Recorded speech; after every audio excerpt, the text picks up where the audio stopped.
نحمد ونصلي على رسوله الكريم اما بعد فاعوذ باللہ من الشیطان الرجیم بسم اللہ الرحمن الرحیم رب اشرح لی صدری ویسر لی امری واحلل عقدۃ من لسانی یفقہوا قولی ربی یسر ولا تعسر وتمم بالخیر۔ آئیے اگلا رکوع پڑھتے ہیں، آیت نمبر 67 and 68۔ اعوذ باللہ من الشیطان الرجیم، آیت نمبر 67۔ المنافقون والمنافقات بعضهم من بعض، منافق مرد اور منافق عورتیں سب ایک دوسرے میں سے ہیں، یعنی ان منافق مردوں کا عورتوں کا یعنی منافقین کا آپس میں گٹھ جوڑ ہے، یہ سب اندر سے ایک ہیں، چاہے وہ مرد ہو چاہے وہ عورت ہو۔ یأمرون بالمنکر وینہون عن المعروف، یہ بدی کا حکم دیتے ہیں اور نیکی سے روکتے ہیں، یعنی یہ اللہ کے احکامات کے خلاف کام کرتے ہیں۔ یہ لوگ امر بالمنکر اور نہیں عن المعروف یعنی الٹا کرتے ہیں، کی پالیسی پر کام کرتے ہیں، دوسروں سے ہمدردی جتا کر انہیں نیکی سے روکنے کی کوشش کرتے ہیں، اور یعنی کہ انہیں ادھر ادھر کی باتوں میں پھنسا کر کہ نیکی کے کام مت کرو، نیکی کے کاموں سے روکنے کی ان کو کوشش کرتے ہیں۔ وَيَقْبِضُونَ أَيْدِيَهُمْ، اور اپنے ہاتھوں کو بند رکھتے ہیں، یعنی اللہ کی راہ میں وہ خرچ نہیں کرتے۔ نسوا اللہ فنسیہم ان المنافقین هم الفاسقون، انہوں نے اللہ کو بھلا دیا تو اللہ نے بھی انہیں نظر انداز کر دیا، یقیناً یہ منافق ہی نافرمان ہے۔ اگلی آیت بھی پڑھ لیتے ہیں، پھر دونوں کا ایک ساتھ ہم تفسیر کریں گے۔ وعد اللہ المنافقین والمنافقات والکفار نار جہنم خالدین فیہا، اللہ نے وعدہ کیا ہے ان منافق مردوں، منافق عورتوں اور تمام کفار سے جہنم کی آگ کو، اور ہمیشہ ہمیشہ اس میں رہیں گے۔ اعوذ باللہ، اللہم لا تجعلنا منہم وقنا عذاب النار۔ ہی حسبهم ولعنہم اللہ ولہم عذاب مقیم، بس وہی ان کے لیے کفایت کرے گا اور اللہ نے ان پر لعنت فرما دی ہے، اور ان سب کے لیے عذاب قائم رہنے والا ہے، یعنی ایسا عذاب جو مسلسل قائم رہے گا ان کے اوپر، اور ایسا عذاب ہوگا جس کی شدت میں کبھی کمی نہیں آئے گی۔ یعنی منافقوں کی جو خصلتیں ہوتی ہیں یعنی عادتیں ہوتی ہیں وہ مومنوں سے بالکل برخلاف ہوتی ہیں، یعنی الٹ ہوتی ہیں بالکل۔ مومن بھلائی کا حکم کرتے ہیں اور برائیوں سے روکتے ہیں، منافق جو ہے وہ برائیوں کا حکم دیتے ہیں اور بھلائیوں سے منع کرتے ہیں۔ مومن سخی ہوتے ہیں، منافق جو ہے وہ بخیل ہوتے ہیں، کنجوس ہوتے ہیں۔ مومن اللہ کا ذکر میں مشغول رہتے ہیں، منافق اللہ کی یاد کو بھلائے رہتے ہیں، اور اس کے علاوہ دوسروں کو بھی بھولنے میں مدد دیتے ہیں۔ اسی کے بدلے میں اللہ بھی ان کے ساتھ وہ معاملہ کرتا ہے جیسے کسی کو بھلا دیا گیا ہو، یعنی قیامت کے دن یہی ان کے ساتھ کہا جائے گا کہ آج ہم تمہیں ٹھیک طریقے سے بھلا دیں گے، جیسے تم اس دن کی ملاقات کو بھلائے ہوئے تھے، یعنی تمہیں تو خیال ہی نہیں تھا کہ تم اللہ کے پاس حاضر ہوگے اور اللہ کے سامنے جواب دو گے، یعنی اللہ کو تم نے دنیا میں بھلا دیا تھا تو اللہ یہاں بھی تمہارے سے بے رخی کرے گا اور تمہیں بھی بھلا دے گا۔ منافق سچ کی راہ سے دور ہو گئے اور گمراہی کے چکر کی بھول بھلائیوں میں پھنس گئے۔ ان منافقوں اور کافروں کی ان بد اعمالیوں کی سزا ان کے لیے اللہ تعالیٰ نے جہنم مقرر فرما دی ہے، جہاں وہ ابدالآباد رہیں گے۔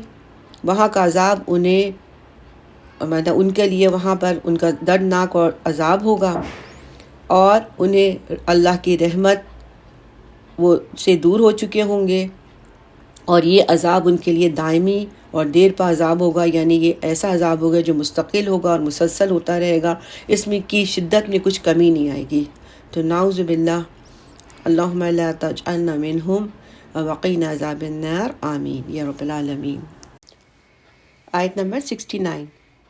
کالذین من قبلکم، تم منافق لوگ ان لوگوں کی مانند ہو جو تم سے پہلے تھے۔ کانوا اشد منکم قوہ واکثر اموالا واولادا، وہ تم سے بڑھ کر طاقت میں تھے اور کہیں زیادہ تھے مال اور اولاد میں۔ یعنی تم سے پہلے جو کافر قومیں گزری ہیں، مثلا قوم عاد، قوم ثمود وغیرہ، وہ طاقت، مال و دولت اور تعداد کے لحاظ سے تم سے بہت بڑھ کر تھیں۔ فَاسْتَمْتَعُوا بِخَلَاقِهِمْ فَاسْتَمْتَعْتُمْ بِخَلَاقِكُمْ، تو انہوں نے اپنے حصے کا فائدہ اٹھایا اور اب تم نے بھی اپنے حصے سے فائدہ اٹھا لیا۔ یعنی تمہاری مدت جو مہلت تھی وہ ختم ہونے کو ہے، اب تم لوگ بہت جلد اپنے انجام کو پہنچ جاؤ گے۔ كَمَا اسْتَمْتَعَ الَّذِينَ مِن قَبْلِكُمْ بِخَلَاقِهِمْ، جیسے کہ ان لوگوں نے اپنے حصے کا فائدہ اٹھایا تھا جو تم سے پہلے تھے۔ وَخُضْتُمْ كَالَّذِي خَاضُوا، اور ویسی ہی بحث و مباحثوں میں تم بھی پڑے ہو جیسی بحث و مباحثوں میں وہ پڑے تھے۔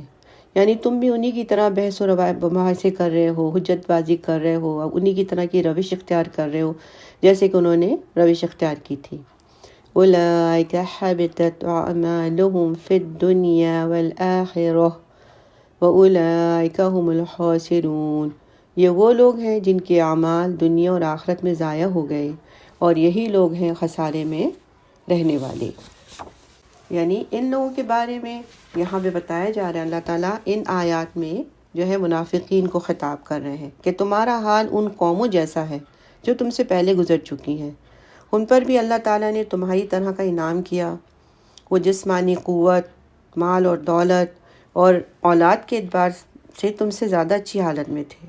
یعنی آپ دیکھیں جسمانی قوت وغیرہ کا حساب کریں تو عاد اور سمود جو ہے ان کی جسمانی قوت کتنی تھی، کتنے ٹور اور کتنے یعنی قوت والے تھے، مال دولت اور اس چیز میں وہ بھی بہت آگے تھے، یعنی ان کی زیادہ اچھی حالت تھی، اور انہوں نے بھی دنیا کی نعمتوں سے خوب فائدہ اٹھایا، خوب مزے کیے، لیکن کبر اور غرور میں مبتلا ہو کر تمہاری ہی طرح اللہ کے دین اور اس کے رسول کے خلاف انہوں نے سازشیں کی اور ان کا مذاق اڑایا، تو اللہ تعالیٰ کی گرفت میں آ گئے، دنیا میں ذلیل و رسوا ہو گئے، اور آخرت تو ان کے لیے برباد ہے۔ تو اے منافقو، تم بھی خوب مزے اڑا لو اور آخرت سے غافل رہو، اور رسول صلی اللہ علیہ وسلم اور مسلمانوں کی ذرا سائی پہ تم درپے ہو، تو اس لیے تمہارا بھی انجام ویسا ہی ہوگا جیسے ان لوگوں کا ہوا ہے۔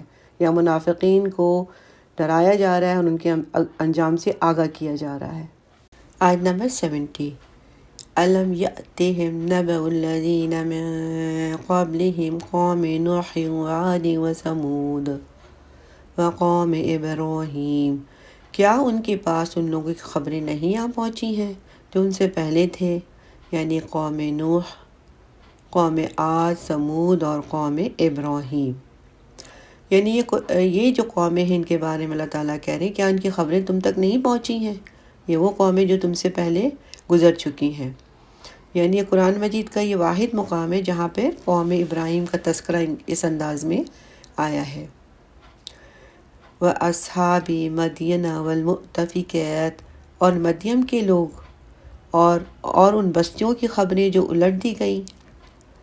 أَتَتْهُمْ رُسُلُهُمْ بِالْبَيِّنَاتِ فَمَا كَانَ اللَّهُ لِيَظْلِمَهُمْ وَلَكِنْ كَانُوا أَنفُسَهُمْ يَظْلِمُونَ، ان کے پاس آئے ان کے رسول واضح نشانیاں اور احکامات لے کر، بس اللہ ان پر ظلم کرنے والا نہیں تھا بلکہ وہ اپنے اوپر ہی خود ہی ظلم ڈھا رہے تھے۔ یعنی پچھلی جو آیت ہے اس میں ایک بتا دیا گیا کہ منافقین کا حال بھی ان گزشتہ قوموں جیسا ہے جو پہلے ہلاک ہو چکی ہیں، یعنی ایک تنبیہ کر دی گئی۔ اب یہاں انہی قوموں میں سے 6 کے حالات کے نام لیے گئے ہیں، اور منافقین سے کہا جا رہا ہے کیا انہوں نے ان قوموں کے بارے میں نہیں سنا کہ جب انہوں نے اللہ سے سرکشی کی تو ان کا انجام کیا ہوا؟ قوم نوح کو طوفان کے ذریعے ہلاک کر دیا گیا، قوم عاد کو تیز اور تند ہوا کے ذریعے، قوم سمود کو زلزلہ اور چیخ کے ذریعے، اور قوم ابراہیم کے بادشاہ کو، اس کی قوم کو نہیں بلکہ بادشاہ کو، نمرود کو مچھر کے ذریعے جو اس کی ناک کے ذریعے دماغ تک پہنچ گیا تھا اور وہ اس کی ہلاکت کا سبب بنا تھا۔ یعنی ایک مچھر کے ذریعے وہ بادشاہ نمرود جو ہے وہ ہلاک ہو گیا۔ کتنا وہ غرور و تکبر والا بادشاہ تھا، اور اللہ کی ایک ادنا مخلوق اس کے ذریعے اس کی ہلاکت ہوئی۔ قوم مدین یعنی قوم شعیب کو زلزلہ اور آگ کی بارش کے ذریعے، اور قوم لوط کی بستیاں الٹ دی گئی، پھر ان پر پتھروں کی بارش کر دی گئی۔ ان قوموں کے ساتھ جو کچھ ہوا وہ اللہ کی طرف سے ان پر ظلم نہیں تھا، بلکہ ان کے کفر، یعنی انہوں نے ہر حق کو دیکھ کے حق کو جھٹلا دیا۔ کفر یعنی حق کو دیکھ کے حق کو جھٹلا دیا، سچائی سامنے تھی لیکن اس کو انہوں نے جھٹلا دیا۔ انبیاء کی تکذیب کی، یعنی انبیاء کو جھٹلایا، رسول آئے ان کو جھٹلایا، ان کو طرح طرح سے ان کو تنگ کیا، اور ہر طرح سے ان کو جھٹلایا، اور اللہ تعالیٰ کی ناشکری کی ان لوگوں نے، اللہ تعالیٰ کی ناشکری کی۔ اللہ تعالیٰ نے اتنا ان کو مال، اولاد، قوت، ہر چیز اللہ تعالیٰ نے عطا کی تھی، لیکن اور طرح طرح کی نشانیاں جو انہوں نے مانگی، اللہ تعالیٰ نے وہ نشانیاں ان کو دی، اس کے باوجود انہوں نے اللہ کی ناشکری کی، اللہ کے جو احکامات ہیں ان کو نہ مانا، نبیوں کی تکذیب کی، حق کو دیکھ کر حق کو نہ پہچانا، تو پھر اس کی وجہ سے اللہ تعالیٰ نے ان کو ہلاک کر دیا، اور یہ ہلاکت ان کے اپنے ہی کرتوتوں کی وجہ سے تھی۔ اللہ تعالیٰ کسی پر ظلم نہیں کرتا، بے شک۔ آیت نمبر 71، والمؤمنون والمؤمنات بعضهم اولیاء بعض، اور ایمان والی مرد اور ایمان والی عورتیں یہ سب ایک دوسرے کے ساتھی ہیں۔ یأمرون بالمعروف وینہون عن المنکر ویقیمون الصلاة ویؤتون الزکاة ویطیعون اللہ ورسولہ، اور وہ نیکی کا حکم دیتے ہیں، بدی سے روکتے ہیں، نماز قائم کرتے ہیں اور زکوٰۃ ادا کرتے ہیں، اور اللہ اور اس کے رسول کی اطاعت کرتے ہیں۔ اولئک سیرحمہم اللہ ان اللہ عزیز حکیم، یہی وہ لوگ ہیں جن پر اللہ رحمت فرمائے گا، یقیناً اللہ زبردست حکمت والا ہے، بے شک اللہ تعالیٰ زبردست حکمت والا ہے۔ یہاں پر اس آیت میں بتایا جا رہا ہے، پہلے تو آپ نے دیکھا نا آیت نمبر 67 میں منافقین اور مومنات کی جو ہے منافقین اور منافقات کی صفات بیان کی گئی ہیں۔ اب یہاں پر اللہ تعالیٰ نے مومنین اور مومنات کی صفات بیان کی گئی ہیں کہ وہ ایک دوسرے سے دل میں محبت رکھتے ہیں، اس لیے کہ اللہ اور اس کے رسول پر ایمان لانے کا یہی تقاضا ہے۔ لوگوں کو بھلائی کا حکم دیتے ہیں، جس میں سر فہرست کیا ہے؟ توحید باری تعالیٰ، اور صرف اسی کی عبادت کی دعوت دیتی ہیں، اور برائی سے روکتے ہیں، اور ذکر الہی میں مشغول رہتے ہیں، اپنی نمازوں کی حفاظت کرتے ہیں، اور منافقوں کی طرح اپنے ہاتھوں کو سمیٹے نہیں رکھتے، بلکہ اللہ کی راہ میں زکوٰۃ دیتے ہیں، اللہ کی راہ میں مال خرچ کرتے ہیں، صدقہ خیرات کرتے ہیں، اور سرکشی نہیں اختیار کرتے بلکہ اللہ اور اس کے رسول کی اطاعت کرتے ہیں، اور ان خوبیوں کی وجہ سے دنیا میں اللہ تعالیٰ ان پر رحمت نازل کرتا ہے، اور ان کی یہی وجہ ہے کہ اللہ تعالیٰ جو ہے ان پر، اللہ کی رحمت ان پر نازل رہتی ہے، اور قیامت کے دن بھی اللہ تعالیٰ کی رحمت ہوگی ان پر، کیونکہ اللہ تعالیٰ زبردست حکمت والا ہے، زبردست رحمت والا ہے، اللہ تعالیٰ ان پر اپنی رحمت کرے گا۔ تو دعا کرتے ہیں کہ اللہم ربنا جعلنا منہم، آمین۔ اگلی آیت 72 بھی پڑھ لیتے ہیں، آیت نمبر 72، وعد اللہ المؤمنین والمؤمنات جنات تجری من تحتها الانہار خالدین فیہا ومساکن طیبۃ فی جنات عدن، اللہ نے وعدہ کیا ہے مومن مردوں اور مومن عورتوں سے ان باغات کا جن کے نیچے نہریں بہتی ہوں گی، اور وہ اس میں ہمیشہ رہیں گے، بہت عمدہ مکانات کا وعدہ، ہمیشہ رہنے والے باغات میں۔ وَرِضْوَانٌ مِّنَ اللَّهِ أَكْبَرُ ذَلِكَ هُوَ الْفَوْزُ الْعَظِيمُ، اور اللہ کی رضا تو سب سے بڑی نعمت ہے، یہی تو ہے بہت بڑی کامیابی، بے شک اللہ کی رضا ہی ہمیں چاہیے نا۔ جنت کی ساری نعمتیں اپنی جگہ، مگر اہل جنت کے لیے سب سے بڑی نعمت کیا ہوگی؟ وہ یہ کہ اللہ اس سے راضی ہو جائے، یعنی کہ اللہ کی جو ہے وہ رضا سمیٹیں گے۔ آیت نمبر 72 میں بتایا گیا ہے کہ آخرت میں انہی مومن مردوں، مومن عورتوں، یعنی جن کی صفات جو پر بیان کی گئی ہیں، یعنی ان کو ایسی جنتیں ملیں گی جس کے نیچے نہریں جاری ہوں گی، جنات عدن میں اچھے مکانات ملیں گے، اور ان سے سب سے بڑھ کر اللہ تعالیٰ ان سے ہمیشہ کے لیے خوش ہو جائے گا، یعنی اللہ تعالیٰ ان سے راضی ہوگا۔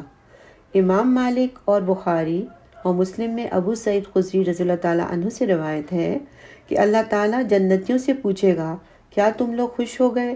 تو وہ کہیں گے اللہ اے ہمارے رب ہم کیوں نہ خوش ہوں، تو نے تو ہمیں جو کچھ دیا ہے وہ اپنی مخلوق میں کسی کو نہیں دیا۔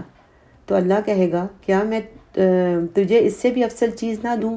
وہ پوچھیں گے یا اللہ اس سے افضل چیز کیا ہو سکتی ہے؟ تو اللہ تعالیٰ کہے گا میں تم سے خوش ہو گیا اور کبھی بھی میں تم سے ناراض نہیں ہوں گا۔ سبحان اللہ۔ تو دعا کرتے ہیں کہ اللہم اجعلنا منہم، اور اللہ تعالیٰ ہمیں بھی ان جنت کے باغات میں داخل کرے، وادخلنا فی جنات النعیم، آمین یا رب العالمین۔ یہاں اس رکوع کا اختتام ہوا، اللہ تعالیٰ قبول فرمائے، اور ہم سے جو غلطیاں جو کوتاہیاں ہوئی ہیں پڑھنے پڑھانے میں اللہ تعالیٰ ہم سب کو معاف فرمائے، اور اس سے بہتر ہمیں قرآن شریف پڑھانے اور سمجھنے کی توفیق عطا فرمائے۔ بارک اللہ لی و لکم، وآخر دعوانا ان الحمد للہ رب العالمین۔ سبحانک اللہم و بحمدک، نشہد ان لا الہ الا انت، نستغفرک و نتوب الیک، آمین یا رب العالمین۔ السلام علیکم ورحمۃ اللہ وبرکاتہ۔